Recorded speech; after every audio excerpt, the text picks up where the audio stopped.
December 2025, the United States owes roughly 36 trillion, China owes about 15 trillion, Japan owes around 10 trillion, the UK, France, Germany, all in the trillions. Total global debt is about $317 trillion. And here's the question that should stop you cold. If everyone is in debt, who is the lender? Because debt is a two-sided contract. For every borrower, there is a creditor. If the world owes $317 trillion, or someone owns $317 trillion in claims. So who owns the IOUs of entire nations? The answer isn't a single country. It isn't one secret vault. It's a structure, a machine that turns the work of the many into a steady stream of payments to the few. A machine that doesn't need conquest. It doesn't need theft. It only needs one thing. Borrowing that never ends. And it never ends because of the detail they never teach you. Most people think debt works like this. You borrow money that already exists. You pay it back. The lender gets principal plus interest. That is not how modern government debt works. And it's not how modern banking works. In the modern system, the act of borrowing often creates the money. A bond is issued. A bank or institution buys it. A ledger updates. New principal appears. But here's the trap. Principal gets created. Interest does not. If a government borrows $1 trillion at 5%, it owes $50 billion in interest every year. Where does that $50 billion come from? It has to come from somewhere already inside the system. Taxes, new borrowing, or silent debasement. In other words, from you. That single design choice creates a dependency. To keep the system stable, it needs fresh debt just to service old debt. That's not a bug. That's the feature. So when you hear, "we'll pay it back," what you're hearing is a story designed to keep the machine legitimate long enough to extract maximum value. Now let's answer the question. If everyone owes, who holds the claims? There are 4 creditor layers, and once you see them, you see the wealth transfer mechanism in one frame. Layer 1, central banks. Central banks hold massive portfolios of government bonds. They buy bonds to stabilize markets. They provide a backstop. They keep auctions from failing. And that sounds neutral, but understand what it really means. Central banks allow governments to finance themselves without asking voters for permission. Because taxes are visible, taxes create backlash. Borrowing feels painless today, and the bill arrives later. Central banks are the foundation layer that makes later possible. Picture a single month. A government has a refinancing wall coming due. Rates are rising. Investors hesitate. The auction wobbles. Then stability appears. A facility is announced. Liquidity is offered. Demand shows up. The auction clears. The crisis vanishes. And the public thinks the danger passed. But nothing was solved. The debt didn't shrink. It just rolled forward. The calendar got extended. The machine stayed alive. Layer 2. Institutions. Pension funds. Insurance companies. Mutual funds. Bond funds. Large asset managers. They hold huge amounts of government and corporate debt. And here's the line that should make you uncomfortable. They hold your future, your retirement, your insurance premiums, your safe portfolio, your promises. In a legal sense, ordinary people own pieces of these institutions, but control is not the same as ownership. Control belongs to mandates, regulators, committees, risk models, and the incentives are built around one phrase: assets under management. Here's the hidden pressure. A pension fund has liabilities. It owes payments for decades. It needs stability more than it needs truth. So when yields are low, it reaches for duration. It buys longer bonds. It stretches the maturity ladder. It feels safe because the issuer is safe. But what it's really doing is loading rate risk. Then rates rise, bond prices fall, and suddenly safe becomes a hole. Not a default, a hole. Now the institution can't just walk away. It can't say, "we'll stop owning bonds." It has retirees, payments, legal promises.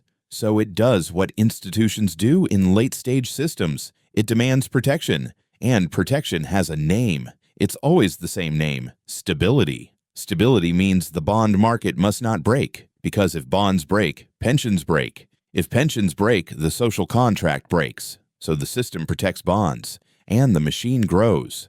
Layer 3, foreign governments. They hold other nations' debt through reserve portfolios, not because they love it, because of the trade system. A country exports more than it imports. It accumulates foreign currency reserves. Those reserves get recycled into safe debt. Treasuries, bonds, claims. It's a loop. Exports create dollars. Dollars buy treasuries. Treasuries finance the importing nation, and the imbalance becomes permanent. It looks like cooperation, but it creates dependency. The creditor becomes dependent on the debtor's currency staying credible. The debtor becomes addicted to financing that doesn't require immediate sacrifice. Layer 4, the wealthy. Family offices, large private portfolios, the top fractions of the top percent. They hold vast bond portfolios and structured credit. They earn interest income at a scale most people can't picture. And the psychological trick is simple. Interest feels earned because it's contractual. It's framed as patience, as prudence, as responsibility. But zoom out.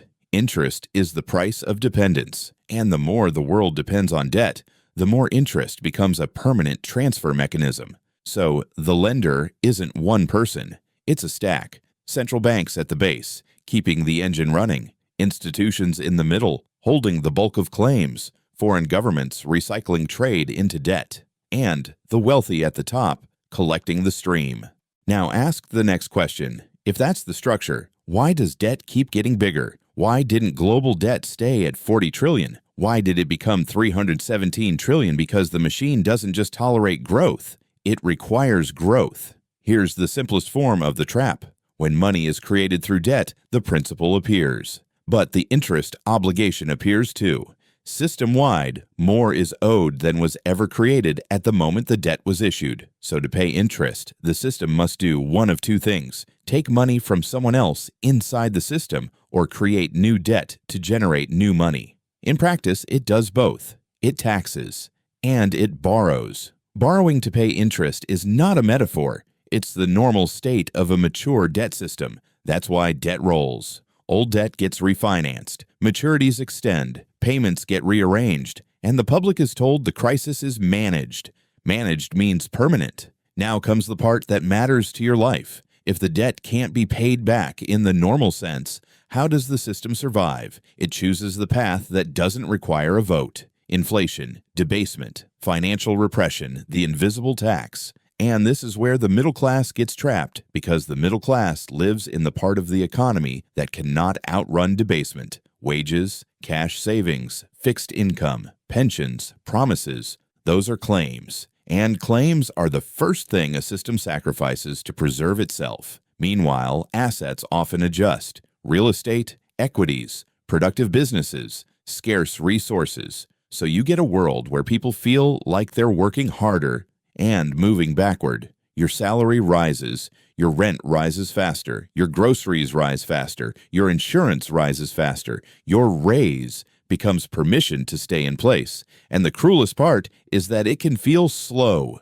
so slow that people adapt to it. They normalize smaller lives without recognizing the transfer. That's the genius. The machine doesn't need one dramatic crash. It can drain you over a decade quietly. Now here's the visual twist you need to see. Imagine the economy as a building. The ground floor is wages and cash. The middle floors are pensions and safe paper claims. The penthouse is assets. Inflation doesn't hit the penthouse first. Inflation hits the ground floor first. It floods wages. It floods savings. It floods fixed promises. And by the time the penthouse feels it, the transfer is already done. That's why people say the economy is fine, while the middle class feels like it's suffocating. They're looking from different floors. Now zoom out to the pattern. Every large debt system moves through stages, not because history is magic, because incentives are math. Stage 1, trust, a currency people believe in. Savings grow. Planning works. The future feels stable. Stage 2, expansion. Credit expands. Borrowing fuels growth. Debt becomes normal. Debt becomes patriotic. Debt becomes how we build. Stage 3, dependence. Debt becomes required for housing, education, healthcare, and government budgets. The system becomes too large to allow failure, so it begins protecting itself. Facilities, backstops, bailouts, temporary interventions that never leave. Stage 4, extraction. This is where the machine becomes personal. Interest costs climb, fees climb, taxes climb, Everything becomes a payment plan. Life becomes financing. And the system starts choosing who gets protected and who gets sacrificed. Savers get sacrificed. Wage earners get sacrificed. Small businesses get sacrificed. Meanwhile, consolidation accelerates. The winners buy distressed assets at a discount. The losers sell to survive. Stage 5, reset. The currency loses credibility. The debt burden becomes politically unbearable. And the system changes its skin. New rules, new controls, new solutions, a new regime. Then slowly trust is rebuilt, and the cycle begins again. But here's what matters. There is no headline that says, "You have entered stage 4. There is only a feeling, a tightening. You feel it at the grocery store first. You buy the same items. The total is higher. You tell yourself it's temporary. Then you feel it in rent, then insurance, then repairs, then interest, then subscriptions, then taxes. And one day you realize you're not building a life anymore. You're maintaining a life. That's stage 4, not collapse. Maintenance. And maintenance is a form of surrender. Now let's talk about what happens when debt becomes unpayable. In a simple world, unpayable debt defaults. Creditors take losses. The system resets. In a modern system, default is treated as a threat to the entire architecture. So instead of letting debt die, the system restructures it. It doesn't forgive. It extends. It lends enough to keep interest payments flowing. And in exchange, it extracts concessions. Austerity, privatization, market access, policy control. Debt becomes a lever. The public thinks the country is being helped, but the debt isn't being solved. It's being made permanent. Permanent debt is permanent interest. Permanent interest is permanent transfer. Now bring it back to you. Because you don't live in the global balance sheet. You live in your paycheck. So the question isn't, will debt collapse? The question is simpler. What does a mature debt system do to the middle class? It does 3 things every time. First, it turns necessities into debt. Housing becomes a mortgage. Education becomes a loan. Healthcare becomes financing. Transportation becomes a lease. Even groceries become buy now, pay later. When life becomes debt financed, you become a revenue stream. Second, it forces savers into risk. When inflation runs above safe yield, saving becomes losing. So people are pushed out of cash, out of conservative bonds, out of safety. They don't move because they want to gamble. They move because standing still becomes impossible. The system creates risk appetite through pain. Third, it converts time into collateral. Your future labor becomes security for today's borrowing. And that changes your behavior. Less mobility, less willingness to walk away, less resistance, because payments must be made. That is social control without needing new laws. Now here's the line you should remember. A debt system does not break because debt gets big. It breaks when debt stops growing. Because if new debt stops being created, the system stops generating the money needed to service the existing interest load. Defaults cascade, banks contract, liquidity dries up, asset prices drop, so the machine is trapped too. It must keep expanding to survive, but expanding makes the eventual reset larger. That's why modern systems don't end with "we fixed it." They end with "we changed the rules."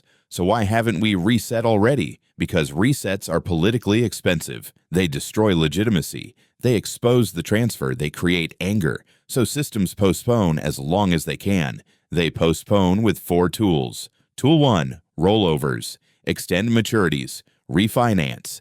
Kick the can. Tool 2, repression. Keep yields below inflation. Herd institutions into government paper. Punish alternatives.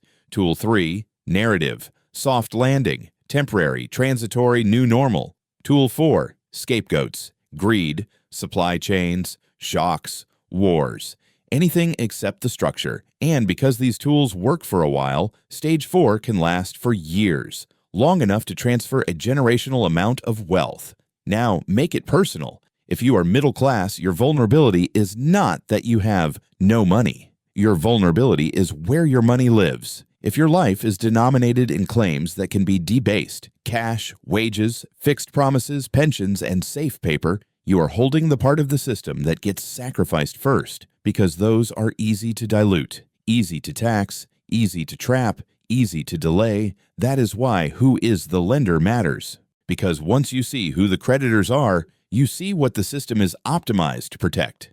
It is optimized to protect the top claims, contractual claims, legally enforced claims, claims with political power behind them, and it is optimized to soften everyone else with inflation. Inflation is the debt eraser, but it doesn't erase evenly. It erases from the bottom up. Now the end game. There are only 3 credible endings, and history repeats them in different costumes. Ending 1. Currency replacement. A new unit, a new regime. The old currency survives domestically, but loses purchasing power permanently. Ending 2. Rapid inflation. Confidence breaks faster than policymakers can respond. Velocity rises, prices race. The currency dies. Ending 3. Repression plus controls. Capital controls, forced bond allocations, restrictions, emergency measures, slow confiscation. In reality, the next decade is likely a blend. That's how systems evolve now, not with one clean collapse, with managed decline.